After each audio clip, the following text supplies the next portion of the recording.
María Antonia de San José,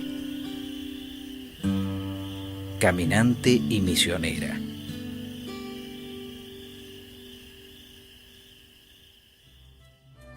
De los primeros años de María Antonia de Paz y Figueroa, poco ha quedado documentado. Su partida de bautismo se ha perdido y hasta se pone en duda el sitio exacto de su nacimiento. ¿Fue en la ciudad de Santiago del Estero o fue en la pequeña y vecina Silípica? No hay una certidumbre sobre el lugar exacto de nacimiento de María Antonia, porque en algunos escritos se la da como nacida en Santiago del Estero y en otros en poblaciones cercanas. En realidad, en el único lugar donde se hace mención a su lugar de nacimiento es en el testamento, que dice natural de Santiago del Estero. Con respecto a Silípica, no se ha encontrado ningún documento que confirme este dato. Pero yo creo que no interesa tanto el lugar exacto donde nació. Ciertamente era santiagueña y ahí y trabajó en la ciudad de Santiago del Estero más de un cuarto de siglo. Las fuentes tradicionales coinciden en su pertenencia a una familia de clase principal, entroncada con fundadores de poblados santiagueños. Su pertenencia a la tradicional familia de los Paz y Figueroa queda demostrada en las cartas que la beata escribe a lo largo de su vida, en las que en varias ocasiones nombra sobrinos y primos. Había nacido en el año 1730, cuando Santiago del Estero integraba la gobernación de Córdoba del Tucumán, perteneciente al Virreinato del Perú. Su infancia y los primeros tramos de su juventud transcurrieron en aquel medio provinciano, donde la piedad religiosa ocupaba un lugar central, en medio de la aridez del paisaje, en una comarca salpicada de capillas. Pero algo cambió en ella, algo profundo. Al llegar a los 15 años, una vocación comenzaba a marcar sus pasos. Decidió profesar como beata de la Compañía de Jesús. A los 15 años, María Antonia realizó los votos simples de castidad y pobreza. Tiene como un contexto particular en su vida. Primero porque ella tiene su primera formación con los jesuitas. Siendo adolescente hace los ejercicios espirituales y eso marca mucho su dimensión espiritual. Es una laica consagrada que consagra su vida a Dios para vivir su fe en medio de la sociedad, sirviendo a su prójimo. María Antonia, sin convertirse en monja ni pertenecer orgánicamente a la Compañía de Jesús, se despojaba de su estatus civil, de su apellido, de su linaje, vistiendo la sotana negra que identificaba a los padres jesuitas. Adoptó el nombre religioso de María Antonia del Señor San José. Y María Antonia colaboraba con los jesuitas de Santiago del Estero, con otro grupo de mujeres que eran llamadas beatas, que no eran monjas, eran beatas vinculadas a la Compañía de Jesús. Diversas órdenes religiosas se radicaban por entonces en Santiago del Estero. La Compañía de Jesús, los franciscanos, los dominicos, los mercedarios. Sin duda, la identificación de las beatas con el carisma de los jesuitas les otorgaba visibilidad, prestigio y aprecio en la comunidad. Pero estas circunstancias favorables cambiaron drásticamente en 1767 con la expulsión de los jesuitas de los dominios españoles.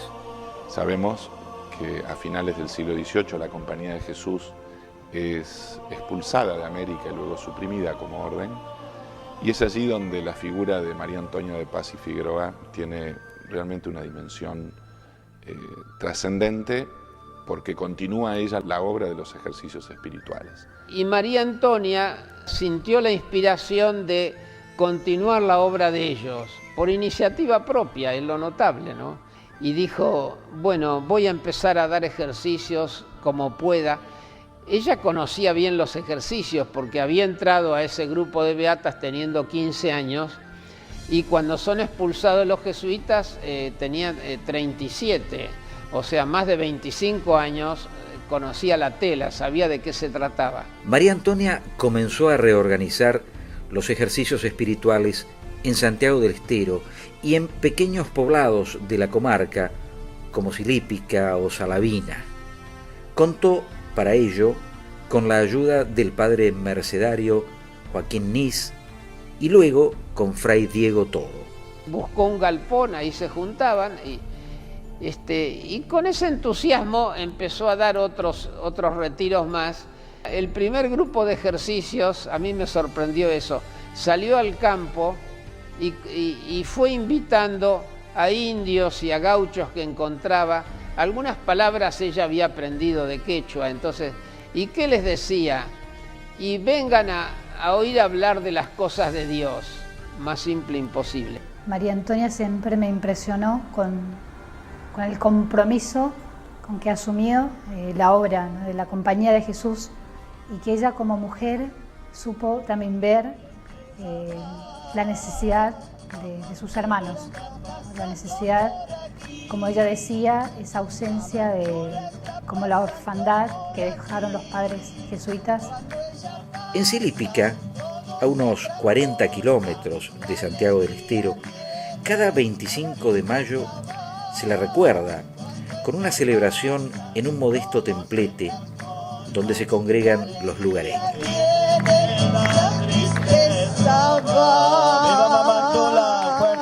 Durante 5 años, María Antonia permaneció en Santiago y en su comarca. La designación de don Manuel Moscoso y Peralta como obispo de Córdoba del Tucumán en 1773 pareció cambiar los ánimos. En esa época en la Argentina, en la actual Argentina, había solo 2 obispos, el de Buenos Aires y el de Córdoba. Pero el de Córdoba, que tenía todo el norte argentino, en ese momento estaba en Jujuy. Así que ella se fue caminando hacia Jujuy y dando ejercicios y habló con el obispo. Y el obispo, le dijo, bueno, que organizara, quería ver cómo era la cosa, que organizara una tanda. Y organizó una en Jujuy y le gustó al obispo y le dio una nota firmada para que los párrocos en toda su diócesis la ayudaran y eso. Obtenida la licencia, fueron 2 años de intensa actividad apostólica en Tucumán, en Salta, el Valle de Catamarca y La Rioja. Y ella caminaba, no andaba en un carro, ni a caballo, ni en burro, sino generalmente a pie. Descalza, camina, peregrina. Ella no se queda dentro de la casa, sale a buscar al otro. Una mujer que supo salir al encuentro de sus hermanos, ¿no? Y para mí rescatar ese compromiso de María Antonia para nuestra época, para nuestro tiempo, es fundamental. Esto de caminaré mientras me dure la vida, lo hace constantemente. La estrategia de María Antonia debía llevarla por el camino real a los centros de poder político, religioso y cultural de la gobernación. La ciudad de Córdoba fue su siguiente objetivo.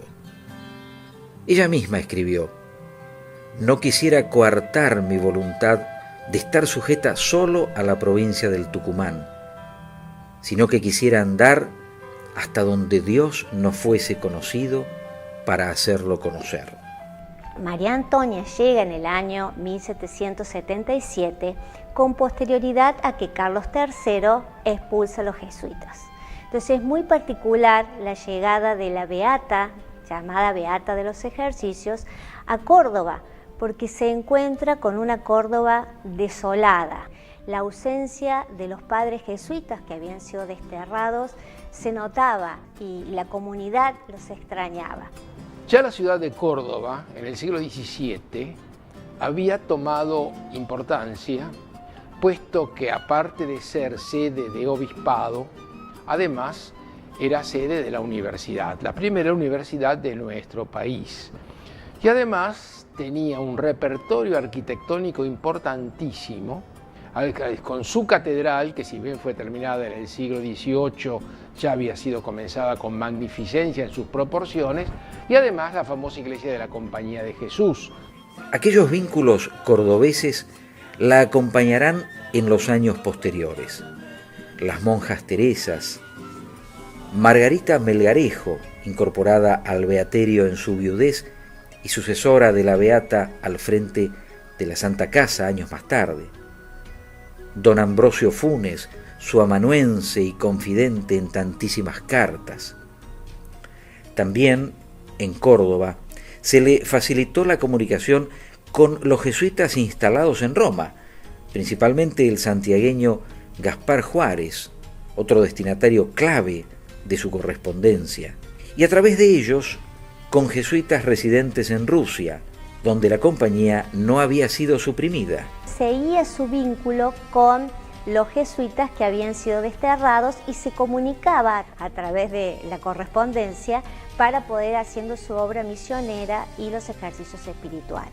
Por ejemplo, el padre de Santiago del Estero, un jesuita, Gaspar Juárez, que expulsado quedó en Roma y le mandaba cartas y recibía. Las cartas de María Antonia son un acercamiento directo a lo que fue su espíritu, su vida y su legado. Se nota a través de la correspondencia que María Antonia mantiene con Gaspar Juárez, con Ambrosio Funes, que ella percibe perfectamente que la ausencia de los jesuitas ha dejado un vacío. Ella se da cuenta inmediatamente de eso y decide asumir ese espacio de religiosidad y de poder mediante la organización de los ejercicios espirituales, que es lo que ella sabía hacer. El carisma fundacional, según el carisma heredado de María Antonia, es la promoción de los ejercicios espirituales, y a partir de ahí se realizan todas las obras. María Antonia escribió: «Cuando llegué a Córdoba, nunca premedité estar tanto tiempo saliendo por las sierras a buscar providencia con qué sostener la obra». En efecto, permaneció en Córdoba un par de años y reabrió la casa de retiros que fue de los jesuitas. Tras un regreso breve a Santiago, ahora ponía rumbo a Buenos Aires. Poco antes de su traslado a Córdoba, una decisión estratégica de la corona española incidiría en sus planes. En 1776 fue creado el Virreinato del Río de la Plata con cabeza en Buenos Aires. Allí estaba desde ese momento su destino. Llegó a la capital porteña en septiembre de 1779, acompañada por un grupo de mujeres santiagueñas. A esta ciudad, cuyos límites se perdían en la inmensidad de la Pampa, llegó caminando la beata María Antonia. Desde el norte, dicen que descalza y provista de un báculo que se conserva acá en la casa de ejercicios. El primer lugar que avistó, dice la tradición y la historia, es una capilla donde hoy está la iglesia de Nuestra Señora de la Piedad, en Bartolomé Mitre y Paraná, en el barrio de Congreso. El aspecto de ella, y vendría cansada y vestida de negro, llamó la atención y unos chicos empezaron a burlar de ella y algunos les tiraron piedras y se tuvo que refugiar en la iglesia de la Piedad. Cuando llega, inmediatamente ella se da cuenta que el ambiente, el pensamiento de los habitantes es distinto a todo lo que ha vivido en el interior. Nuevos aires ilustrados están ya instalándose en Buenos Aires. Buenos Aires, la flamante capital del nuevo virreinato, comenzaba a inventarse a sí misma como metrópolis donde se respiraban aires burocráticos y borbónicos. No era, pues, el mejor ambiente para revivir prácticas asociadas a los jesuitas como los ejercicios espirituales. Una coprovinciana santiagueña le dio su primer hospedaje en una casa de la calle Independencia, llegando al Bajo.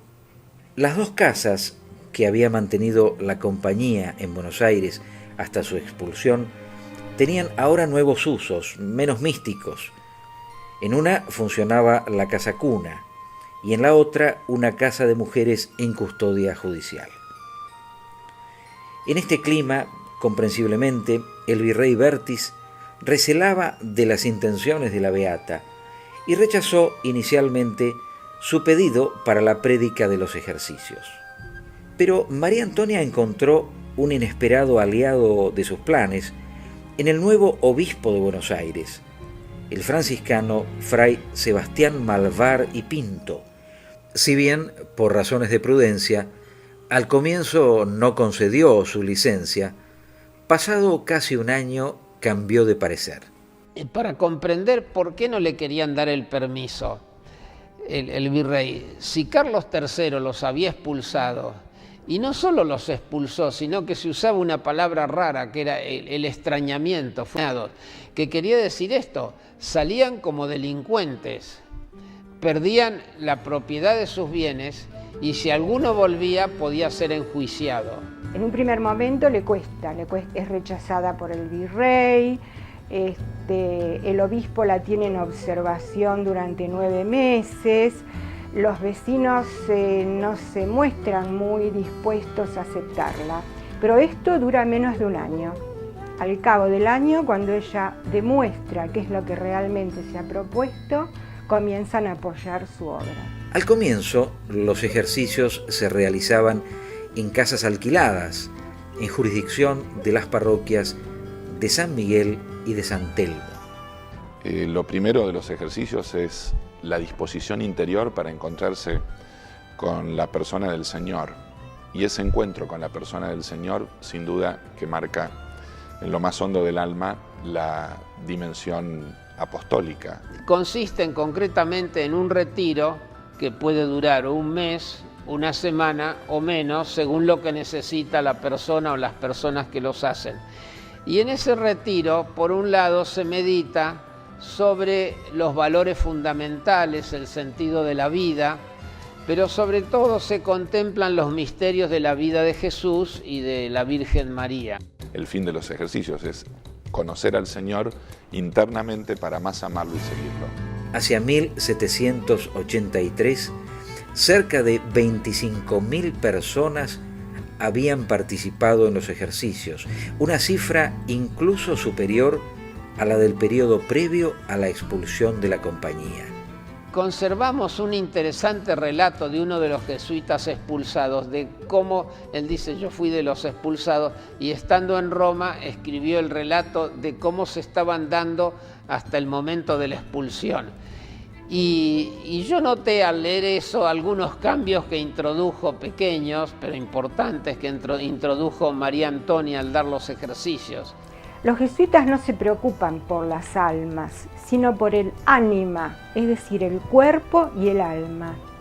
Y esto se refleja en el accionar de María Antonia. Y no solamente lo espiritual, sino lo humano. Y a mí particularmente eso, ¿no? En mi vocación influyó muchísimo su figura como mujer comprometida con la vida de sus hermanos, ¿no? Ella, por ejemplo, recoge niñas huérfanas a las que llega a dar su apellido, el de San José, cuando ninguno de sus progenitores le ha dado el suyo. De los más pequeños hasta los más grandes, ¿no? De los pobres, de los ricos. Da de comer a los mendigos que se acercan a la puerta de la casa de ejercicios. Visita las cárceles, donde lleva parte de la comida que se ha preparado para los ejercitantes. Una vez comenzado el retiro, en el interior de la casa no se reproducían los rígidos y excluyentes estamentos de la sociedad virreinal y sus interdicciones. Las damas de clase principal no rehusaban entonces mezclarse con las pobres domésticas, negras y pardas. Ella lograba una integración y que estuvieran trabajando juntas la dueña y su esclava. Cuando le dio ejercicios en Buenos Aires a unas 200 esclavas negras, Las amas de ellas se anotaban para trabajar y colaborar, y ellas le servían la comida a sus esclavas. De modo que, yo digo, creó en Buenos Aires otro espíritu, al menos con los esclavos que vivían en las familias. Fue en medio de esta gran actividad que, a finales de 1790 o a comienzos de 1791, María Antonia obtuvo el permiso del virrey para trasladarse a Colonia y a Montevideo, en la Banda Oriental. Cuando cruza el Río de la Plata, el éxito la acompaña. En Colonia del Sacramento organiza 10 tandas de ejercicios y en la ciudad de Montevideo no constan las cartas cuántas tandas son, pero mucho más numerosas, y además en cada tanda se llegan a reunir alrededor de 500 feligreses. Allí permaneció una temporada promoviendo los ejercicios, pero debió regresar a Buenos Aires para atender un asunto de la máxima importancia en sus planes: la edificación de una santa casa. La aspiración de María Antonia era levantar una casa propia donde predicar los ejercicios y alojar no solo a los ejercitantes, sino también en comunidad a las beatas. Obtuvo los terrenos por donación y por compra en la manzana completa donde hoy se levanta la Santa Casa.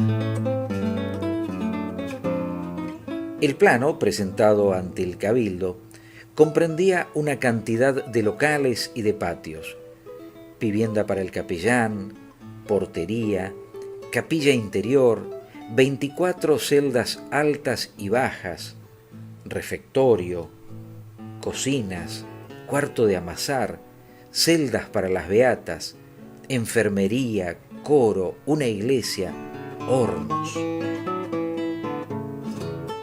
Su construcción, autorizada en diciembre de 1794 por el virrey y a la cual contribuyeron los vecinos de Buenos Aires, se atribuye al alarife Juan de Campos.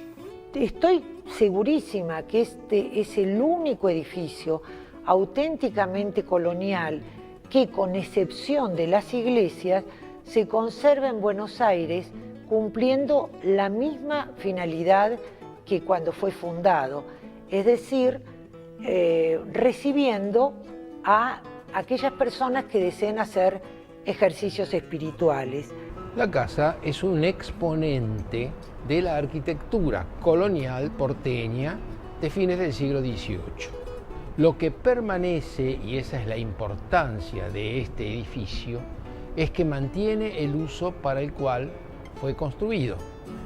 O sea que tenemos acá como elementos funcionales importantes, además de las capillas, las celdas para alojar a los ejercitantes. Una sola planta distribuida alrededor de varios patios. Esos patios tienen alrededor también un claustro que en algunos casos se ha cegado en parte, dejando únicamente los lucernarios de la parte superior. En otros casos el claustro está totalmente volcado hacia el patio respectivo. Este conjunto edilicio exhibe los rasgos típicos de la arquitectura andaluza acriollada, en extremo simplificada y de una deliberada escasez de recursos expresivos y ornamentales. Sus anchos muros revocados y encalados, con su encuentro neto con los solados y sus frentes virtualmente cegados al exterior, dan lugar a un partido arquitectónico introvertido y claustral, muy consistente con su función original de dar alojamiento a los ejercitantes que participaban de los ejercicios espirituales y a la comunidad de las beatas, llamada beaterio. De esa manera, por supuesto, el refectorio, por supuesto la capilla para las hermanas que residen acá. Y a mi izquierda se abre este magnífico patio de la Cruz, el patio más grande de los que se encuentran en esta casa, con su brocal, la cruz fundacional, una hermosa espadaña dotada de campanas y hasta un curioso reloj solar. Su singular arquitectura y su pervivencia hasta el presente atrajeron la atención de renombrados historiadores de nuestra arquitectura hispánica, como el caso de Guillermo Furlong, Mario Buschiaso, Vicente Nadal Mora, Carlos Oneto y Alberto de Paula. Pero los valores patrimoniales de la Santa Casa no solo atañen al contenedor material, declarado Monumento Nacional en 1942 y sometido a diversas restauraciones por esos mismos años. Existe en su interior un tesoro artístico que, en el caso de algunas piezas de imaginería y mobiliario, datan de tiempos de la Beata. El Cristo de la Aspiración y el Nazareno portando la cruz, que se venera en la capilla anexa sobre la avenida Independencia, seguramente acudía a la mente de María Antonia el recuerdo de aquellos Cristos agonizantes que se veneraban desde tiempo inmemorial en los templos de Santiago del Estero. El Señor de la Humildad y la Paciencia, la Virgen de los Dolores. La casa conserva verdaderos tesoros de la imaginería colonial. Mayoritariamente son piezas de arte barroco. La imagen tiene un lugar fundamental en los ejercicios ignacianos. Aquí hay imágenes de vestir, imágenes de talla entera, imágenes encoladas. Realmente son muy, pero muy valiosas. ¿Cuáles son esas imágenes? El Jesús Nazareno, la Virgen de los Dolores, el Manolito, ese niñito Jesús en el crucifijo.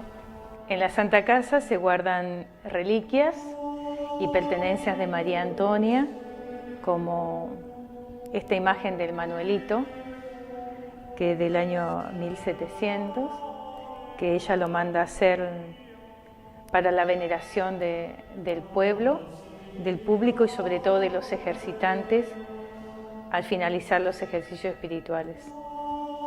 Causa una particular ternura el Manuelito que se encuentra en la Capilla Chica. Es una pieza de piedra muy antigua, de aproximadamente 12 centímetros de largo, y que representa al niño Jesús desnudo, recostado sobre la cruz. En la mano sostiene los clavos y a sus pies hay una calavera que hacen todo referencia a su muerte, a su destino de ofrecer su vida por amor a la humanidad. El Manuelito, que es el niño Jesús postrado sobre la cruz, refleja justamente el misterio de la encarnación del Hijo de Dios que viene a salvarnos, y María Antonia le puso este nombre cariñoso de Manuelito, haciendo referencia a Emmanuel, Dios con nosotros. El virrey de Lima pasó por Buenos Aires, él y su mujer, que llamaban la virreina, se hicieron muy amigos de María Antonia. Y ella los animó, los aconsejó y le dejaron algunos regalos para la casa de ejercicios, bueno, un altar, etc. El llamado altar de la virreina, de madera de jacarandá, con incrustaciones de nácar y marfil, fabricado por ebanistas peruanos. La virreina del Perú, en agradecimiento, le envía como regalo un altar de estilo morisco que se encuentra en su celda. Está trabajado como una pieza delicadísima justamente de esta muestra de arte. Está taraseado en nácar y tiene imágenes muy valiosas. Una imagen de la Virgen María, una de San José, otra de San Antonio, que por expreso pedido de la virreina formaban el nombre de la beata, es decir, María Antonia de San José. Esas tres imágenes que están en el altar. Y arriba, en la parte superior, se encuentra la abadesa, la pequeña imagen de Nuestra Señora de los Dolores, que fue la que acompañó a María Antonia en toda su peregrinar.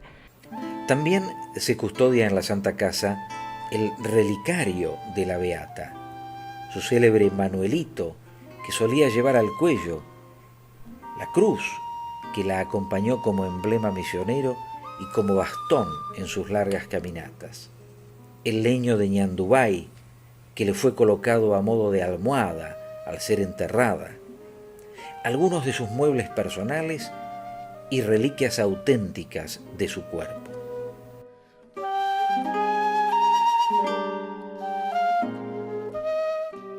Este es un sector de muy fuerte identidad de la Santa Casa de Ejercicios Espirituales, porque al final de este claustro se halla la celda que ocupaba la Beata María Antonia de Paz y Figueroa.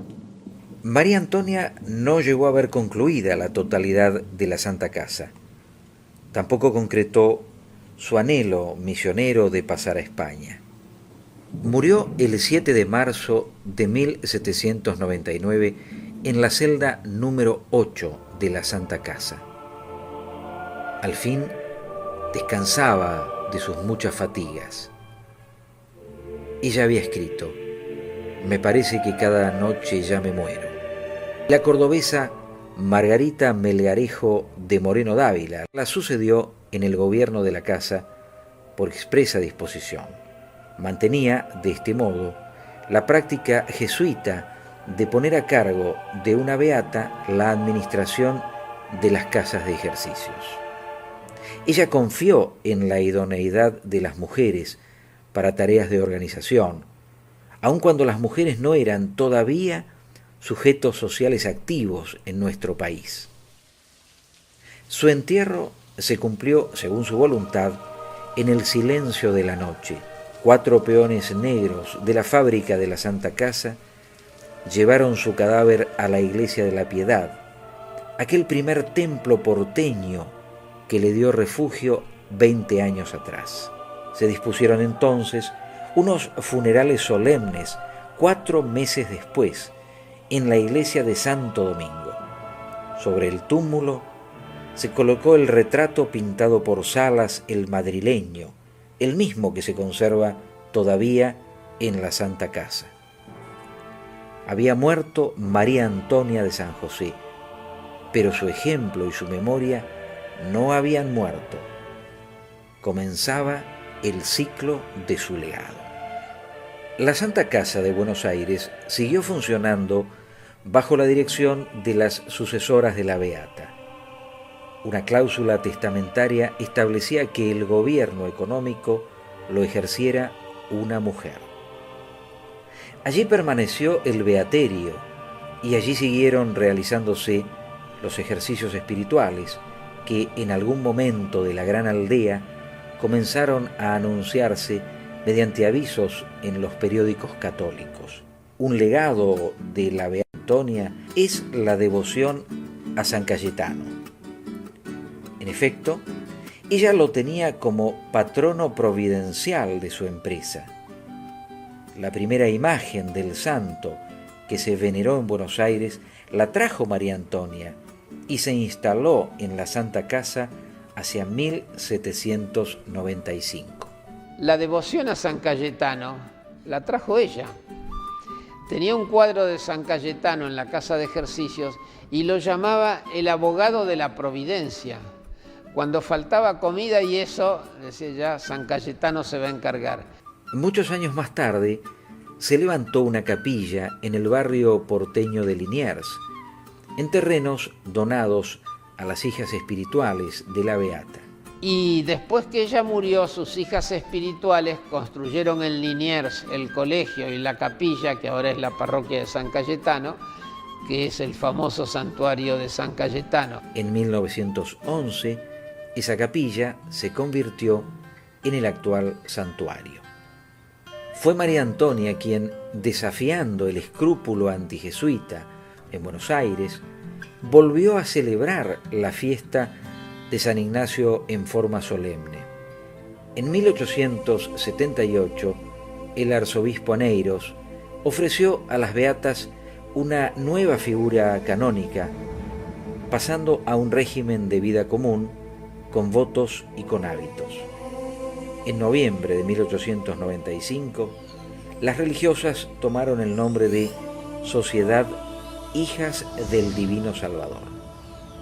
La mayor parte de su actividad la congregación la desarrolla en los centros educativos, es decir, en los colegios, y su carisma fuertemente marcado es la esencialidad de la promoción de los ejercicios espirituales, que es su objetivo y la razón de ser. En la actualidad, la congregación conserva la Santa Casa y su carisma original, que son los ejercicios espirituales, pero además sostiene 7 colegios y 3 casas de ejercicios. Todos los 7 recordamos a San Cayetano y también vienen muchos peregrinos, muchos hermanos nuestros que no solamente vienen a pedir, sino a agradecer por el pan, por el trabajo. Y de alguna manera también eso es una riqueza para el colegio, para los chicos también, que se puedan relacionar con los peregrinos. El vínculo que nos une particularmente el colegio y el santuario San Cayetano es desde el origen de la fundación, ¿no? La presencia de San Cayetano se debe a la fundación de las hermanas, acá en este lugar, en este barrio de Liniers. Concretamente ayudamos con nuestros alumnos desde el colegio, que nos hacemos presente para que los peregrinos también puedan esperar. Les servimos mate cocido. También es una forma de evangelizar, ¿no? Con nuestra presencia, con nuestra cercanía a los peregrinos. En las escuelas que pertenecemos a las Hijas del Divino Salvador, como cualquier escuela, la centralidad es lo educativo, pero es lo educativo con principios evangélicos. Si nosotros dejamos lo evangélico, lo misionero y el peregrinar de María Antonia pierde sentido. La labor educativa considero que es fundamental en la vida de nuestros niños para su formación integral. Las hermanas están presentes permanentemente en contacto con nosotros. El contacto es muy, muy bueno. Siempre fue así.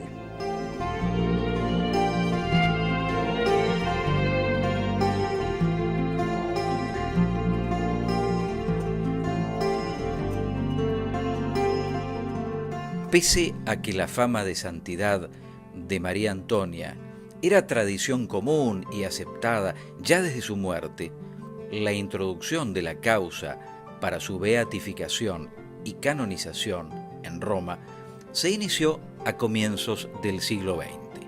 Con el impulso del arzobispo Espinosa y del padre Rodríguez Avilión, capellán de la Santa Casa, los trámites comenzaron en Buenos Aires en 1905. Recién en 1917 fue promulgado en Roma el decreto de introducción de la causa. Un rol activo tuvo en la tramitación el canónigo Marcos Escurra, quien mandó traer desde Génova la escultura de mármol para su sepulcro definitivo, inaugurado en 1913. Historiadores jesuitas como el padre Grenón, el padre Guillermo Furlong y el padre Justo Begiristain contribuyeron a la difusión de las cartas de la Beata. El Papa Francisco ha dado a la causa un impulso definitivo. Una comisión médica ha dictaminado en el año 2015 que una curación atribuida a la intercesión de María Antonia no encuentra explicación en términos científicos. Con la acreditación de este hecho, la Santa Sede abre a María Antonia de San José el ingreso a los altares de la Iglesia Católica. Esa actitud de María Antonia, de tomar el estandarte jesuítico, de tomar las palabras de San Ignacio, que pide que el cristiano debe ser un ser para los demás, haberlo encarnado, yo creo que es el mensaje más vivo y más actual que podemos transmitirle a quienes en el siglo XXI buscan también un camino para acercarse a Dios. Esta beatificación significa una gran alegría porque también tendrían oportunidad para que la conozcan en toda Latinoamericana, en toda la Iglesia. Creo que es un modelo de mujer que a Latinoamérica le serviría para mirarse, para aprender, y a los que somos de su familia nos haría muy felices. Sería algo no tendría palabra para responder, para sentir la felicidad que uno podía tener en esos momentos, sinceramente.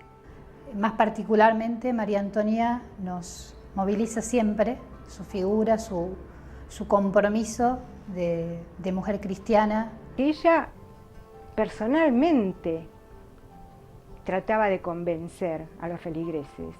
Ella misionaba, ella hablaba, no hablaba en público, pero ella estaba tan convencida de lo que hacía que encontraba la forma y el momento de continuar con su misión. Logró que los ejercicios dejaran de ser un método un poco exclusivo de los jesuitas y pasaran a ser un método de toda la Iglesia.